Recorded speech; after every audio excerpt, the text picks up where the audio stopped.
Hello everyone, আমার YouTube চ্যানেলে তোমাদের সকলকে স্বাগত। তোমরা যারা মাদ্রাসা এসএলএসটি লাইফ সায়েন্সের প্রিপারেশান নিচ্ছ, কোশ্চেনগুলো তোমাদের ক্ষেত্রে প্রচণ্ড উপকারী হবে। ফার্স্ট কোশ্চেন দেখে নেওয়া যাক।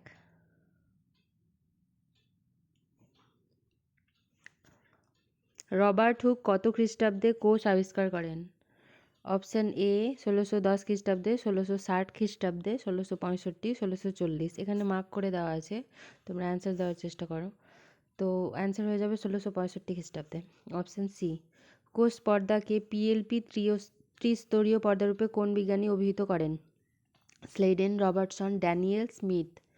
অ্যান্সার হয়ে যাবে Robertson, option B, PLP protein lipid protein. 3 number question, কোষের প্রোটিন ফ্যাক্টরি কোনটি? Lysosome, ribosome, centrosome, mesosome. Protein factory বলা হয় রাইবোজোমকে, অপশান বি। 4 নম্বর, কোনটি সাইটোপ্লাজমের ট্রেস এলিমেন্ট? তো সাইটোপ্লাজমের ট্রেস এলিমেন্ট হচ্ছে মলিবডেনাম। নেক্সট, কোষের মস্তিষ্ক কাকে বলা হয়? Nucleus, mitochondria, lysosome, ribosome. তো কোষের মস্তিষ্ক বলা হয় নিউক্লিয়াসকে। 6 নম্বর, কোন অঙ্গাণুকে কোষের শক্তিঘর বলা হয়? Ribosome, lysosome, mitochondria, centriole.